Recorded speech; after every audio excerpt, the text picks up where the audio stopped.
Yes, I have a question Sure. about you talk about the body awareness a lot, and I'm into that too. Also, I and when I feel a negative emotion or worried, I feel the energy on the face area, literally on the face. Yeah.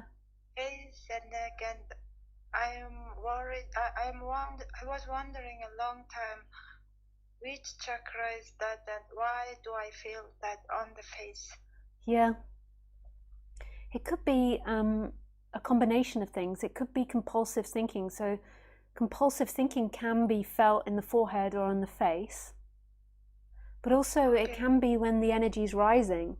So when the energy is rising up through the body, what does your body feel like right now? Right now, I think excited. It feels a little nervous. Yeah. And tight. Yeah. And where do you feel the excitement and the nervousness? My legs. Yeah. And it feels like on the forehead. Arms. Yeah. It's like everywhere. So what does it feel like? So if we just go through some of the chakra points, what does it feel like below your belly right now? Warmth, tickling, right below on my belly. It feels warmth, and like butterflies. Yeah. What about above your belly button in your solar plexus?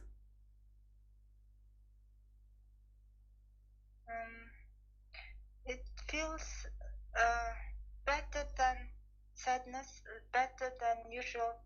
Yeah. But nervous, little nervous, I could say. Yeah. It's like contracting. And what about in your heart area? It's pulsating very fast. Yeah. Tight as well. And so would you say the strongest area of feeling is in your forehead over those feelings? Yes. It's because you're living in your imagination of what you feel and think, rather than actually in the feelings and in the body. So would you say that your attention is mostly in your thoughts or in your body? Yeah, it's both. I find myself driven by thoughts very often, and when, for example, my children cry, I feel it very much pain in my body. Yeah. And what does the body feel like? Do you feel it in a particular area, or does it just all feel painful? In chest area, it's like something kicking in my chest. Yeah. And when lastly I was feeling very often irritated, then I feel it on my forehead. Yeah. on my nose. Yeah. Have you ever heard of something called Vipassana meditation? No. Vipassana meditation is bodily meditation, and it's about going through your body and feeling your body intensely. Okay. And you might find it really beneficial, because I get the sense that maybe there is a lot of attention in your forehead. And so if there's a lot of attention in your forehead, it's a lot of attention in what you're thinking and in your imagination of what you're feeling. Even though it sounds like you're getting awareness of what you feel, it sounds like what's happening is that when you feel something, you're very quickly telling yourself a story about it, and therefore the energy goes up to your forehead, so the energy is rising quickly to your forehead, and this is why you're feeling a lot of pressure in the face. What does your neck feel like? Neck, a lot of tension. Yeah. On the back, back of the neck. Yeah. And in front of the neck, I think it feels vulnerable, ready to get out something, but it can't. It's maybe I'm imagining too. Yeah. I see. So okay. I would practice some bodily meditation, getting to know your body and moving the personal awareness into the body more. So the consciousness is conscious of everything simultaneously, like it's conscious. It's just conscious. Whatever appears, that is consciousness. And then we've got this personal awareness, and most people's personal awareness is just behind the eyes and in the thinking. So most people are walking around just like walking heads, basically. And dependent on how strong that is, so for some people it's so strong they have no awareness of their feelings at all, and they most probably aren't into this subject. And then when you begin to get into this subject, you become more aware of what you feel. So people that are just aware of what they think, you can normally feel it if you're more sensitive, because it's almost like, it's not like they're lying, but they're almost a lot of the time in a contradiction of themselves. So they're telling themselves how peaceful they are or something, or how much they love the world, but really in the body they're really hating the world and really not peaceful at all. Or maybe they might be telling themselves a story how bad the world is and society is, and that everyone should be more environmentally friendly. And then in the body they're actually in a lot of hatred and anger themselves, but they don't have any consciousness, like personal awareness of it, because the thoughts are just focused on how destructive the world is or how bad the world is. And they can't tell that internally they're actually feeling a lot of devastation and destruction and discomfort. And that's actually why their thoughts are focusing on how bad the world is. So it's actually a reflection of what they're feeling in the body, but they don't put their attention into the body, so they have no sense of that. It's almost like a different world. And their thinking and their energy body is really tense, and if you go near them you can feel it, but they don't report the story of it, so they don't notice that it's there. They do feel uncomfortable though, and it will manifest as like not dealing with problems well, most probably. So a lot of blame and a lot of hatred towards other people, and not dealing with their problems properly. So when a problem arises, they're instantly blaming someone else or something else.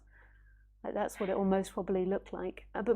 But I would say that society in general walks around as these walking heads.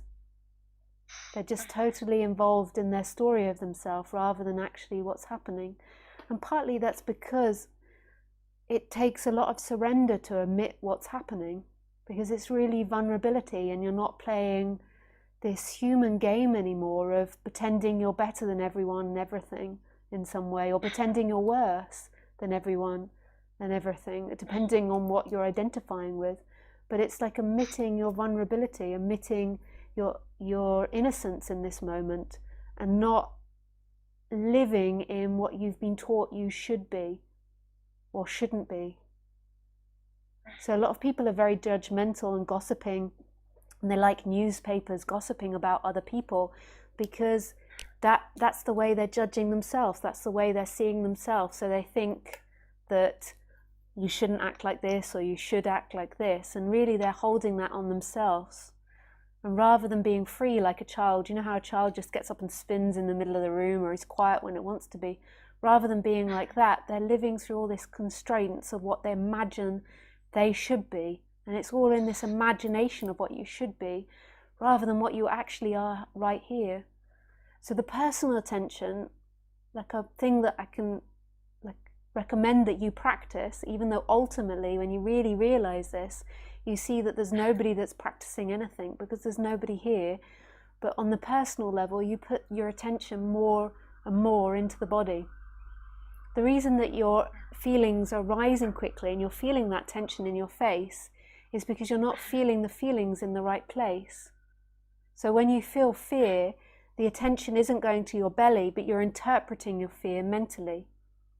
You're not feeling it in the heart, but you're interpreting it mentally. So you might be blaming someone or telling yourself a story about how it's not your fault or it's their fault or why you feel like that, rather than actually really feeling the rawness of what your heart is saying.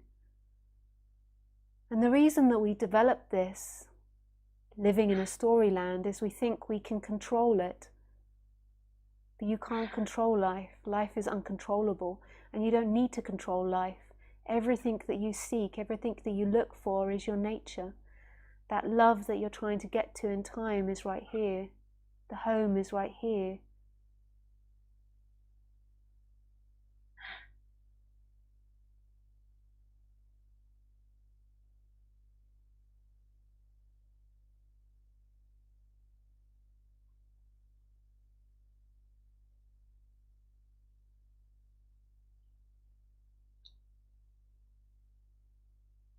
And the needed action comes spontaneously. Yeah. From who you are, right here. When you need to speak. So most of the time when we're in conversation, we're already in what we're going to say, what we're going to be, what we look like to the other. But it's just a dropping into what's happening and letting the speaking come.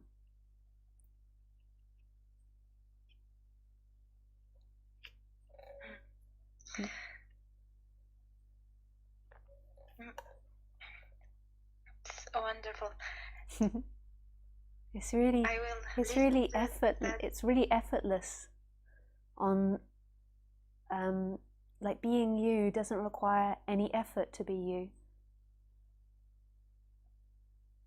The illusory person, is a lot of effort. It doesn't require any effort to be you. You already are you. It's just that we've been taught not to trust who we are. We've been taught that we have to control who we are. If we're really ourselves, we'll be a bad person, or we won't do our jobs, or we won't be responsible. It's not true.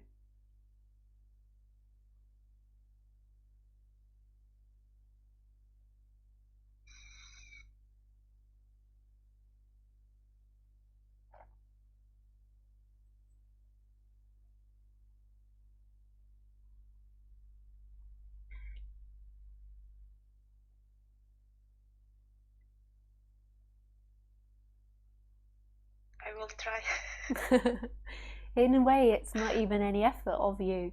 Even though I recommend the practice, it's actually a description of what can happen.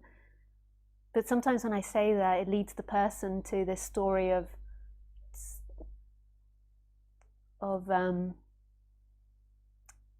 disempowerment. So they hear this and it pushes them into disempowerment, like I can't do it. Because I'm not saying you can't do it or there's nothing for you to do. You can't get to enlightenment, or there's nothing for you to do to get to enlightenment. Because that's a story, that's not what I'm saying. But that's what the disempowered person can interpret. What's being said is it will happen, it happens. But it's not this story of I can't do it or I won't get there, I can't make this happen. That's another story. It's something that's happening, you is happening, life is happening. And it's this collapse back into that flow, which is love. When you're saying I can't do it, I can't get to enlightenment, that's normally a contracted and tight feeling, and this is talking about this expansive feeling. So that's not it. That's a story of you. I can't do it, I can't get there. Yes, I see. I think I don't understand that intellectually so much, but I think I get it somehow. But I will listen to you speak again and again. Oh, nice. No, thanks for calling in again. Yeah. Thank you. You're very brave. Thank you. Lisa, can I ask you the second question? Oh yeah, sure. I thought, yes, the second question, yeah. Before, I was very good at positive thinking and attracting things. Yeah. So this, and it's different now. And this has changed now, but still, I mean, I could attract everything I wanted, so to speak. But then I suddenly got very scared, like a panic attack, and just gave up the job of my dreams and everything. And now I'm aware that it will be recorded, so it's okay. And so then I suddenly started regretting myself, and now I can't create again. I'm afraid of creating again. Is that the stage of to enlightenment, or is that just psychological disease?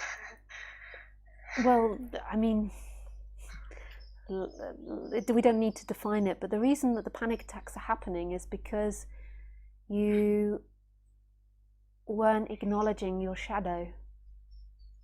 So the panic attacks are a result of not acknowledging the shadow of being a human. So when you were creating before, so you most probably had lots of positivity and a really beautiful outlook, but there would have been times where fear came up or other feelings arose and you ignored them and didn't acknowledge them. And through the continuous you didn't ignore your difficult feelings? Yes, I ignored, yes. Yeah, and that's what will have led to the panic attacks. It's like a building up of ignorance. So positive thinking needs to be natural. You can't, if you try to ignore negativity or ignore anything difficult by putting lots of positive thoughts on top, then what you're going to have is you're going to have a build up in your body energetically of this negativity, of this underlying negativity. So it's a result, so panic attacks can happen to anybody, and it's a result of not acknowledging underlying deep thoughts. So, you know, and it's the ignoring of them, like a repetitive ignoring of them. So I personally don't believe there is such a thing as mental illness.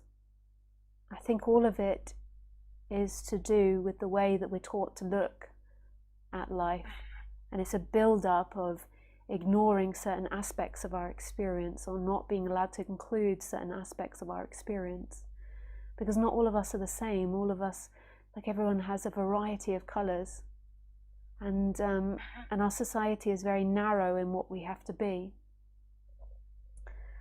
And life, to be a balanced human, you have to really embrace yourself on the human level, and that sometimes might not fit into what we want to be, what our idea of ourselves is, or what society wants us to be. And panic attacks are a result of not acknowledging negative feelings. So when you have a negative feeling about something, not giving it space to be felt. You can't talk yourself out of something. So if a negative feeling comes in, if you're afraid of standing on the street because of something, rather than so say if you see someone that makes you afraid, rather than trying to push positive thoughts on it, you have to first embrace the feeling and admit that you feel afraid. A lot of the time we don't even admit we feel afraid because we're afraid of admitting we feel afraid.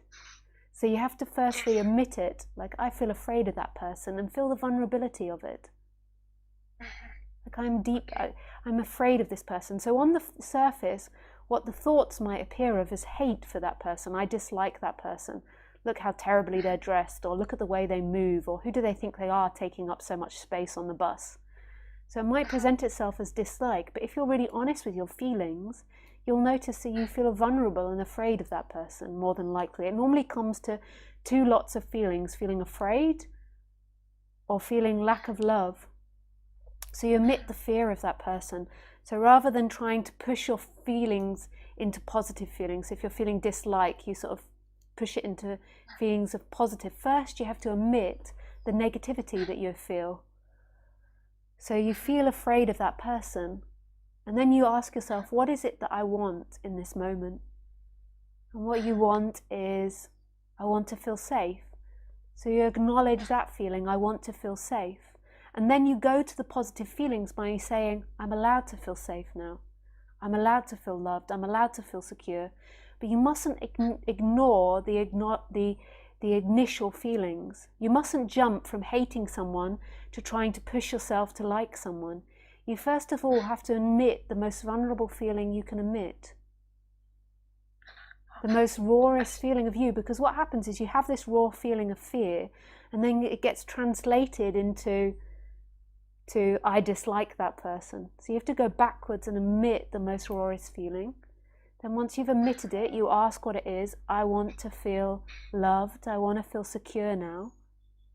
And then you allow yourself that. I allow myself to feel love. I allow myself to feel secure. But you mustn't lie on the thought level. You have to let the positivity come through the feeling level as well. So I feel that panic attacks come from the ignorance of what we're feeling deep down, and then the avoidance of these situations or these feelings. So then the next time you avoid that person or you avoid that situation, but you're not even conscious of it, you're unconsciously doing that. Does that resonate at all? Yes, it really makes sense. It made clear. Yeah. Like I didn't know, but yes, it's like an answer of why I felt like that. And now I just should, when I feel regret and beating up on myself, also acknowledge that and allow myself feel that. So yeah, totally. So when you feel the regret, so if the regret comes up of I used to be so positive and then I made a mistake, I did this, I did that, rather than just going on the train of thinking, so you're on the train of like self-destruction, like really beating yourself up, you go down to the feeling. And so in the feeling, you find where it is in the body, or you find where it is in your experience. And without thinking about it. Yeah, and go to the most vulnerable feeling. So most probably the most vulnerable feeling in regret is fear. You're fearing the future. You're fearing what's going to happen to you. I don't know, I haven't stepped through it with you. I'm just making suggestions for you to reflect on this yourself afterwards. But it's most probably a fear of what the future is going to bring. So you just acknowledge that. I'm afraid of what the future is going to bring. And then you ask yourself, so once you've acknowledged that feeling, you're really honest with yourself, then you ask, what is it you want? And what you want is, you want the future to be prosperous. You want the future to be friendly, to not be scary. So you acknowledge that that's actually what you're wanting. And then you say, I'm totally allowed that. And once you line up with your wants, that will happen. I'm totally allowed to feel like the future will be prosperous, that it will be friendly. Because life is never against you. You just have to line up with what you want. Because when you are pushing away what you didn't want on the feeling level, so you're pushing away fear, you're actually bringing it towards you because you're putting too much energy there. Yes. Yes.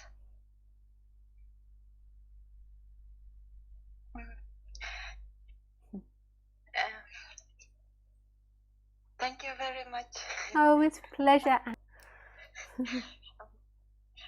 Have a nice evening. Thank you, and thank you for being brave and phoning again. You're very brave. Lots of love to you. Thank you. Bye-bye. Bye. Sweet. That's really sweet. I phoned a few weeks ago, and then afterwards she felt quite vulnerable, I think, when I spoke with her, and I just think she was really amazing to put herself out there again. It's really great.